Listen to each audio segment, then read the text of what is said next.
Joining me today is Adam Winkler. He's a professor of constitutional law at the UCLA School of Law, also author of Gunfight, The Battle Over the Right to Bear Arms in America.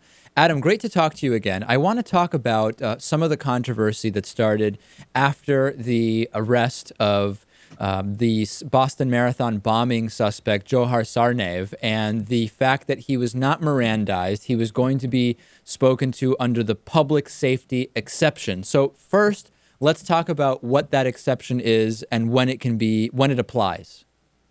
Well, that's right. The Miranda rule, as so many Americans already know, requires the government to warn you that you have a right to remain silent and a right to counsel. And that if you're denied those things, the government can't admit into evidence the testimony that you give to the police officers before seeking counsel. And that rule has an exception known as the public safety exception. It says where there's an imminent threat to public safety, the government can interrogate you to try to get information. Say if the Tsarnaevs had left other bombs around Boston, for instance, and they wanted to find out, make sure they got that information ASAP with imminence. But it is a limited requirement. It does require there be an imminent danger. It wouldn't be an imminent danger to say we're trying to investigate his links back in Chechnya or Russia.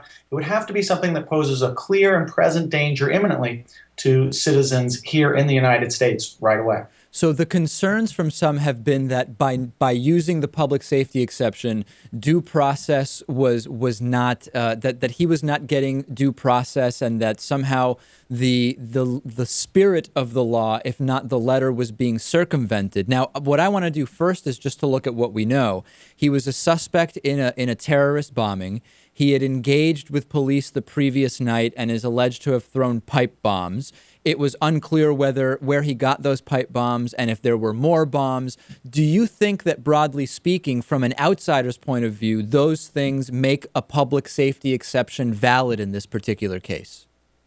Well, at least for a limited time, they certainly do. They had multiple bombs. We know that they had more bombs than they used at the Boston Marathon site because they blew up another one the next night. And so we know that they had more bombs. The government, what we really don't know is what information the government had, right? Presumably the government's got more information about the Tsarnaevs and their plot than they've made clear so far through their own intelligence gathering. And so we don't know. Maybe they had special reason to believe that there was another bomb that had been planted. But I do think it's becoming clear that the imminence that justifies the public safety exception is no longer in effect. We've already had public officials, including the governor in the state of Massachusetts, say that the public threat has ended.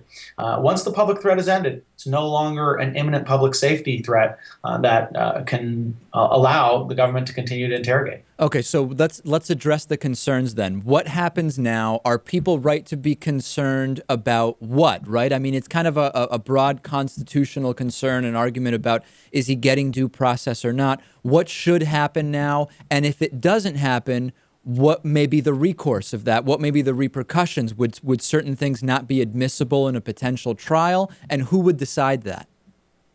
Well, ultimately, the questions, like all questions in American law, go to the Supreme Court, and the Supreme Court will issue a final determination. It depends on what the government wants to do. The government here now could take two approaches. It could take the approach that we're going to treat him like a criminal and provide him with basic rights to counsel and due process, speedy trial. He is entitled to those things clearly as an American citizen. The government may do what it's done in some other terrorism cases, especially during the Bush years, which is to say, you know what, we think this is a special exception. We're going to treat it differently, and we're going to let the courts decide in the long run whether we're right or wrong. The process by which you wait to get a court decision and ultimately a final ruling by the Supreme Court could be 4 or 5 years down the line. So the government really does have the discretion in some ways to say, hey, you know what, this is a terrorism. We think this is a terrorist. We think this is a different question than what's been answered by the Supreme Court before, even though the court has said American citizens are entitled to their constitutional rights. I find myself split given that on this issue, because on the one hand, I share a lot of the concerns many people have about people being denied due process, indefinite cases of indefinite detention with no charges coming. But I feel that this is really a different case in that we know who this individual is. We've had an international following of the case, and these kind of these cases where we have these unknown suspects who may not even be the right person being held somewhere where we don't even know, that's a concern. But this seems like a very different situation from that. And I don't want to mix the two issues. This is a very clear-cut case in terms of terrorism from what we know so far. Of course, we don't have all the evidence yet, so we shouldn't make too many rushes to judgments, but we should recognize that it's always risky to put exceptions into our constitutional rights. You know, for whether we think Tsarnaev is a terrorist or not, it seems clearly he is to me, he's entitled to our constitutional rights. He's an American citizen captured on domestic soil. We don't want to empower government to say, hey, we think you're a terrorist, we're going to arrest you, and we're not going to let you see a counsel and challenge that determination that you're a terrorist. You know, it's funny, in the gun debate, we just got through this debate, and opponents of gun reform said, hey, you know what, this is a slippery slope. If we allow government to have extended background checks, the next thing you know, it'll empower government to come take away all our guns. And what we really would be doing if we start creating exceptions for American citizens captured here on domestic soil would be to empower government to become tyrannical, to basically take someone off the streets and say, you know what, we think you're a terrorist. You know, here we know a lot of facts. We know about Tsarnaev. We know about this whole case. But what if they come by your house tomorrow and pick you up and no one knows about it? If government's got the power, they can do that. So now you said earlier that ultimately the Supreme Court, if it goes that far, would decide whether interrogators went too far without Mirandizing beyond the public safety exception. Given that, the concerns that whatever it is people worry about might happen if he's not Mirandized or is refused counsel, wouldn't that ultimately be appealed and eventually be made right? In other words, for whatever concern people may have in the short term, eventually, if he wasn't given due process, wouldn't the Supreme Court make that call?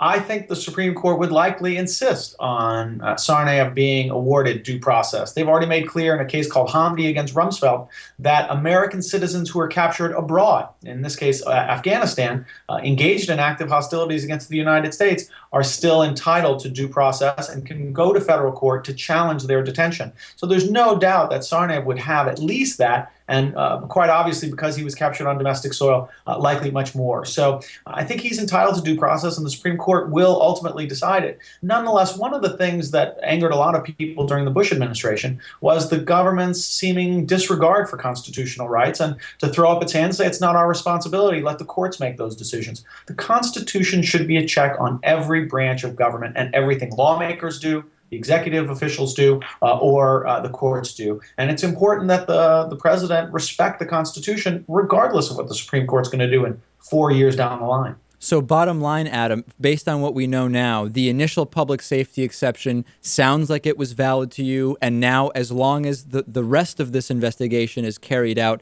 in accordance with the Constitution, you don't see any problems. I don't. But we'll have to see what the administration does, what course it chooses to take. All right, we've been speaking with Adam Winkler, professor of constitutional law at the UCLA School of Law. Also, check out his book, Gunfight, The Battle Over the Right to Bear Arms in America. I've read it. I enjoyed it. Adam, thanks as always for being on the show. Thanks for having me.